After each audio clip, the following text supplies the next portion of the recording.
Hi, I'm back, and I'm here to talk about 15-year-old video games that literally nobody has ever heard of. Most of them aren't even good. I'm just here to ramble about obscure games dragged from the depths of my brain, so in general, this series is just going to be a huge waste of both of our time. Be sure to tune in on Twitch when we stream, I don't know, fuck it, Kill Switch 2003. There's literally no selection process for the games I'll be doing other than, yep, that's a game that I remember existing at some point. So our first game is HSX Hypersonic Xtreme. This all-time classic brought to you by Blade Interactive, esteemed developers of, let's see here, Pro Pool, World Championship Snooker, World Championship Snooker 2002, 2001. This World Championship Snooker 2003, World Championship Pool 2004, World Championship Snooker 2004, Pool Shark 2, Room Zoom Race for Impact, Pocket Racers, The Hustle Detroit Streets 2005, might have to add that one to my list, World Snooker Championship 2005, World Snooker Championship 2007, Suck It 2006, WSC Real 08/09 World Snooker Championship 2008, and Inferno Pool. That's how low we're starting the bar for this series. I am so sorry. Now, Hypersonic Xtreme. I'm sure you're thinking what I initially thought. Man, that sounds like way faster than any other racing game ever. And as it turns out, there's a reason for that. But let's not get ahead of ourselves and take a quick look at what this game actually is. It's Wipeout. It's literally just a rip-off of Wipeout. You pick your future ship, which is usually really weird looking and aerodynamically dubious. Each ship has different stats, but I don't care, so I'm just going to pick the one that looks the coolest.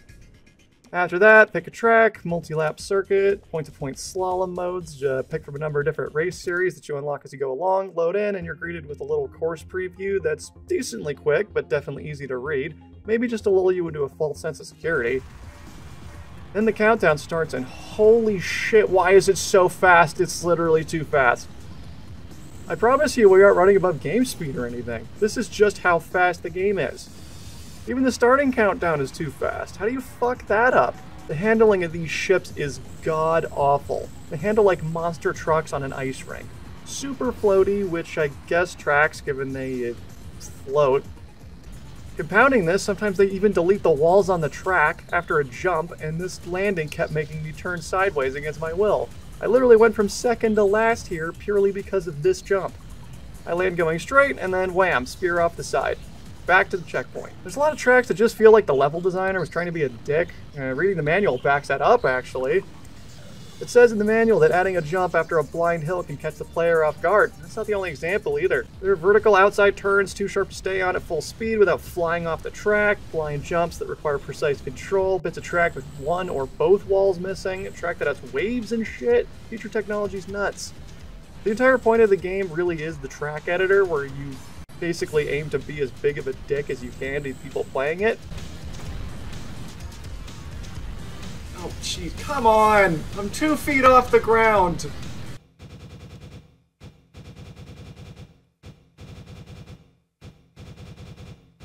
This is, okay. Yeah, this is just allowed.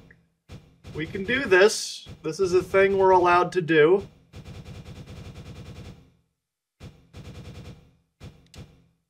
That looks perfect.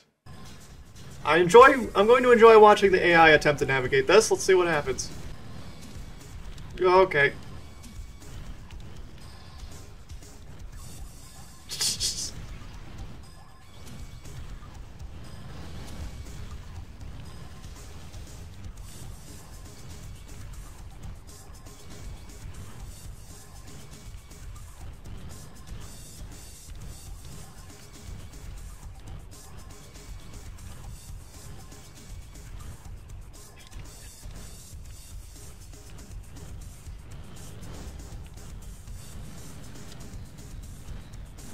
We did it!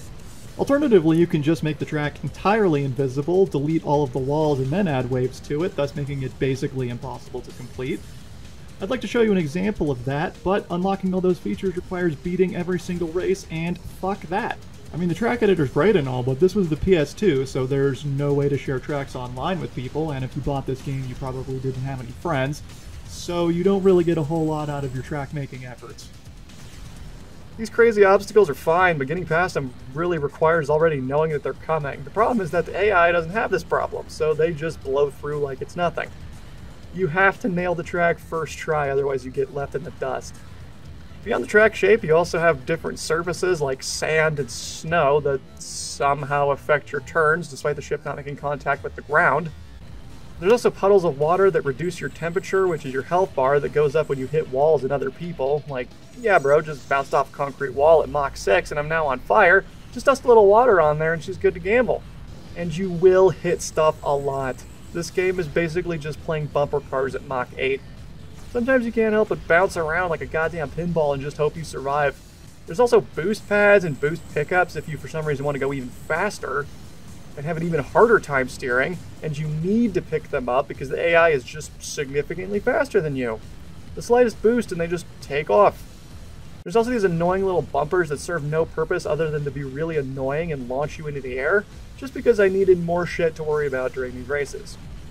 You know, this whole operation leaves me with more questions than answers. These tracks are hundreds of miles long, stretch thousands of feet in the air, and seemingly not attached to anything, and stretch across barren wastelands that, for some reason, have random high-rise buildings dotted around them.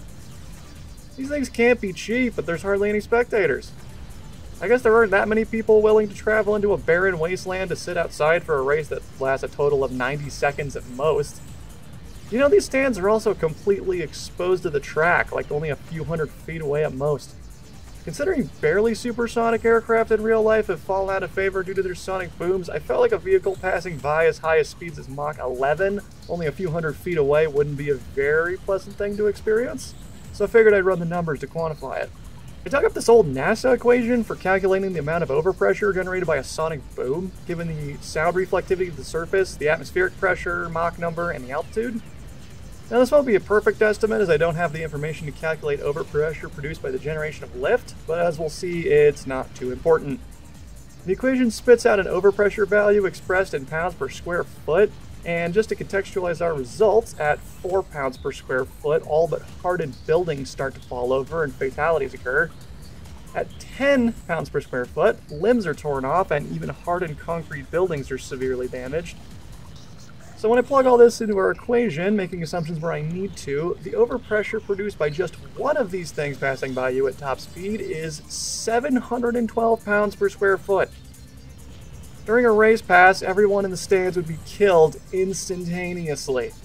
Being at an HSX race would be roughly equivalent to standing 3 miles away from the detonation of a 1 megaton nuclear warhead.